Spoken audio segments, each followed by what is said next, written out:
Hi, welcome back to the Busy Corner. This is lesson 13, and today I'm going to show you how to do a hat like the one I'm wearing. And this is made with the little tubular circular knitting tube. I haven't quite come up with a name for this yet. I had one earlier, but I can't remember what it was, but it doesn't matter. Anyway, I'm going to show you how to make this. When I was looking for a pattern, I found that there were basically two styles of very easy hats. One style is made like this one, where you have a ribbed brim, a ribbed edge, I guess I could say. Like these, both of these hats are made the same way. A ribbed edge, a stockinette stitch body, and then your very last row, you knit two together to reduce the number of stitches in half. Then you take the tail of your yarn, weave it through to gather the top, and then just, bring it to the inside and weave all your ends in. So there's that style. The other style is like I made my boyfriend. Let me just get this door.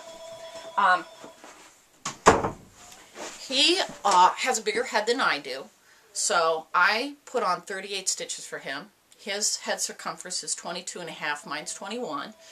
But in this style, this is another that's, these are free patterns. You can go to Lion Brand or any number of sites, and Lion Brand has a lot of free patterns. You have to sign up, obviously, but, so the other style is this, where you actually shape the top with a series of rows, but you don't do a knit one, purl one for your first. Now you'll see it's too big for me, but I like this look too. This is really cute.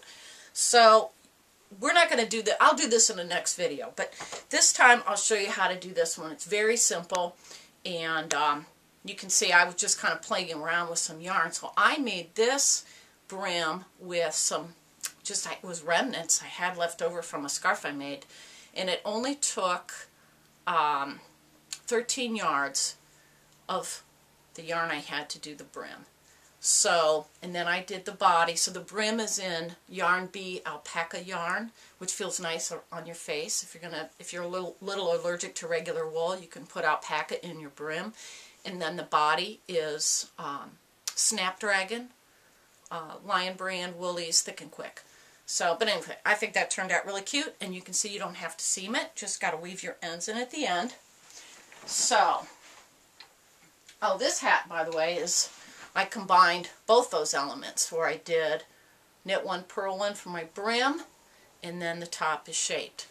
So, anywho, so the first thing you're going to need to do is figure out what size you need.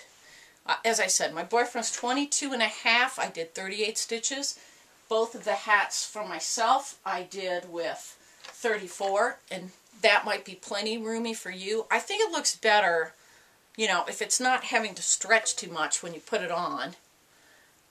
So this is 34 stitches I put on for myself, and I have a 21-inch head.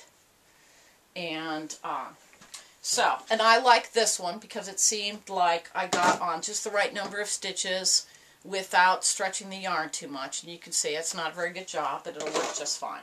So let's start it with, and by the way, if you're going to combine yarns, and we'll do it this way just so I can show you how to change a color. You don't have to change a color, it wouldn't matter. You could just continue with the same yarn. But I would say, if you're going to use wool, for example, you might not want to use acrylic in the same hat. You want to make sure that the washing instructions are the same, basically. And so if part of the hat is needs to be hand washed, maybe you want all the yarn to be the same way. Suddenly I have a million cats in here. Come on, get out of here. Come on, go on. Okay, so first thing we need to do is cast on our stitches. And you're going to need quite a long cast on. So I would say both of your arms. Okay, so stretch, from your fingertip to fingertip, and call that your cast on yarn. So what is that, 6 feet? And make your slip knot. And let me turn my chair so that you'll see this as I see it. So you have your slip knot and you have your tail around your thumb, and hold this like this. Hold it at the top, if you will, of the teardrop, and put your slip knot on your plastic rod. And pull a little bit on your working yarn so that you can tighten it up on there. And put your your tail around your thumb and your working yarn around your, just like always, your forefinger. And there's a little bit of a trick to getting your yarn through there. You're going to want to kind of work the end of your teardrop through there. So you see what I'm doing? Kind of putting that down there. Just doing a slingshot cast on like always. So putting your tip through the tail, then your working yarn.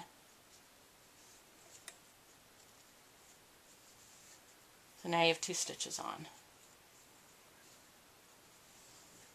And the way I do it is kind of manipulate this with my right hand so your yarn stays still. You notice I'm kind of retightening then my working yarn a bit, so that's nice and snug on there, since this is the edge of your hat.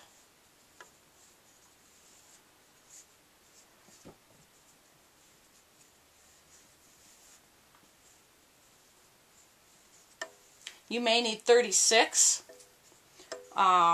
You can experiment. I don't know if we are going to have the same tension when we knit. I assume we will. We've talked about that before. You see what I'm doing? Make sure you have no tension on your working yarn. And just snug it up a little bit after each stitch. You want it to look even. Although I wonder if that one stitch is not quite right there. Not sure I made that second stitch right, so ignore that. But you see what I'm doing? Just kind of bringing that end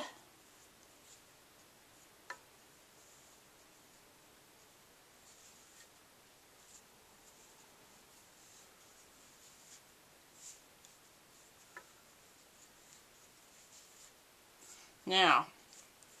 There's not going to be 34 on here. Let's see. 1, 2, 3, 4, 5, 6. I lost count. 7, 8, 9, 10, 11, 12, 13, 14, 15, 16, 17, 18, 19, 20. There's 20. Just for the sake of the video, there's 21. 22. Let's just do 24. Now, my hat, I put on 34 stitches, and I did the brim as knit 1, purl 1. If the number of stitches I cast on had been divisible by 4, I could have done knit 1, knit 2, purl 2, or knit 3, purl 1, but since it wasn't divisible by 4, 34 stitches, that's why I did a knit 1, purl 1. So you can experiment. If you're going to put on 36 stitches, you might want to try a different pattern for your brim. And I did the brim 4 rows. So you'll need your stitch counter, and you'll also want to have a stitch marker. Now, I didn't have a stitch marker big enough for my little pipe. So I took 2 stitch markers of the rubbery type, and I hooked them together so that I could slip that on there. And you're going to want to do that, so you especially you just want to get in the habit of using these, because when you get to a type of hat, and I'll be doing another video later on with this, when you get to the type where you're doing many rows of shaping here, you will want to know what round you're on, because you're going to be joining this, so you need to know when your round starts. So now you have, we're going to pretend it's enough, but there's only 24. But that's neither here nor there. So here's your tail and your working yarn. And I'll put that over there. I did it on the wrong side. Now turn your thing over. You cast on this side, but now you want your tail and your working yarn on the right hand side, and you want to make sure your stitches aren't twisted. So my suggestion is to do what they suggest in any circular knitting video or book, is to turn your knitting with your fingers on your rod so that this row, this cast on ridge, is in the center. So now you have your yarn in the front, and now take your stitch marker and put it over your stitch on the right. Now, I think it looks best if the first stitch or two you use both of these yarns, and it isn't easy because you are going to be holding this, first of all, between your knees. And this is the easiest way, because you need both your hands to knit. So, if you want to put it right here, and this is why I think the teardrop shape works better than something totally round, too, because it allows more knitting area to be exposed up at your tips. So, take your circular knitting doodah now and put it between your legs and kind of clamp it there. It doesn't have to be real hard. Make sure your stitch marker's on the right, and take both of these, make sure you have slack on your working yarn, and you are going to take both of these through this first stitch. And this is a little tricky because you have two pieces of yarn. Okay, so you begin the first stitch. I would use both your tail and your working yarn together. This is a tip I got off the internet, off circular knitting with circular needles, and it looks better when you join them this way. Now you have to join the last stitch you cast on with the first stitch here, which is the first stitch you cast on. So take both these yarns together, put them over your right index finger, take off your first stitch, lay it over both of these strands, push them through. A little bit of a trick to this. Then once you've grabbed these yarns, you see they're coming from the knitting through. This is your new stitch on my left finger. And this is the yarn coming towards you, and then put it on your pipe like so. So that was how you make a front stitch with your tubular knitter. Now you're going to make a back stitch. We're going to do this first row, front one, back one, and we're going to take the yarn now, put it between the tips, remove the next stitch, take both of these strands, push them through, grab them, and pipe them.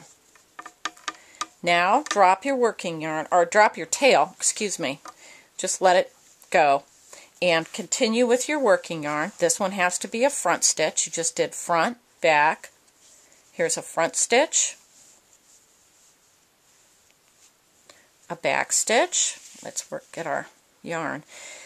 This is the hardest row, by the way. It's when it's tightest, and also it's easiest to lose track. So that's your back stitch. Here's a front stitch. You see I'm just putting that stitch over the working yarn, pulling the working yarn, piping it, pushing it down. Make sure that your stitches are next to each other, not on top. And make sure you're not twisting your stitches as you push more stitches up to work. So if you've lost track, you know here's your stitch marker. This was a front, back, front, back, front. So this has to be a back stitch. After this row, you'll be able to see what you did, but not this row. There's your back stitch, and here's a front stitch, and a back stitch, and a front stitch. Let's move our yarn around. Back stitch,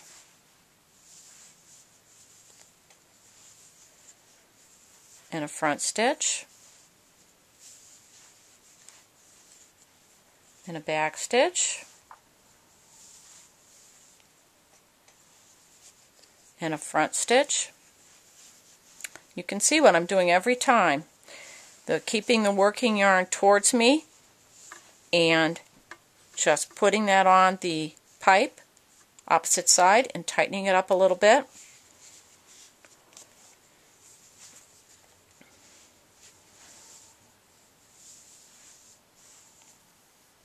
Here's another way you can make a front stitch if you don't. You see, well, let me do it the way I have been doing it. You'll see why this is awkward. If you look at my arms, and I don't know why this is slipping in my knees. I haven't had any trouble with this all these days except now. So take your stitch off. You'll see what my wrist is doing. If you look at my right wrist, it's hyperextended. I'm using my right index finger to push through. I'm using my left fingers to hold the new stitch and my left fingers to pipe the new stitch and my right hand to tighten it. Here's another back stitch, but you can see what's happening to my right wrist. It's hyperextending a little bit. So if you make a lot of hats in a short period of time like I have getting ready for this video, your arm is going to get a little sore. Here's another way you can make that front stitch. Hold your yarn over your left index finger and take your stitch off with your right hand. Lay the stitch right over the tip of your finger with the working yarn and pull your working yarn through this way. Again, keep that working yarn to the front of the stitch so it's towards your body and pipe the new stitch just like that. And that's a little easier on your right wrist. It isn't for this stitch, but you can kind of, turn your hand slightly. This is another way. If you were to keep your working yarn right over here, your right index finger, and kind of go in sideways to that stitch. You see, I'm not hyperextending my wrist anymore. I mention this for those of you with arthritis. This is trickier than all the other things I've shown you in terms of your dexterity. And here's another back stitch. Again, if you try to work with more than one strand, this is a little difficult. And you might be wondering why in the world I would even show you how to do this. I've never been able to make a hat using any other method. They always turn out badly. I've tried using those loom knitting things, and I just can't figure those out. I always lose my stitches. Once you get through the first round, it actually gets easier. Right now the stitches are tighter because you just cast them on. So you want to use an even number of stitches. You want to end with the back stitch so that you don't have to remember that your next stitch, is a front stitch. It's just automatic. So I've done one round, and already you can start pushing your hat through to this side, you see, so you don't twist your stitches. You've done 24. Take your stitch marker off, put it on top of the last stitch you made, which was a back stitch because you cast on an even number, and now you make another front stitch. Now it's going to be easier because you can see, you don't see the bow tie sign because the old stitch is under here, so you know that was a front stitch. Oh, I almost made a mistake. Look at that. Your first two stitches, you used the tail and the working yarn together, and you can see that I have 2 loops of yarn I have to take off with this stitch. I almost made a mistake. So remember that first stitch was actually 2 loops. So your working yarn has to go through both of those loops and come up, because remember that's where I joined them, is what I'm saying. So this is a back stitch now. You have to take off 2 loops because it was the second stitch you made. There's the bow tie sign. Take both loops because you used the tail and the working yarn. Push it through and pipe it. And now, again, your front stitch, you can see that has to be a front stitch. From time to time, I like this pipe because it's very slippery, more than the tubing, but the tubing will work just fine. There's your bow tie sign. Here's my working yarn. Just push it through the back, pull it through, pipe it. And you're going to continue around like this for 4 rows.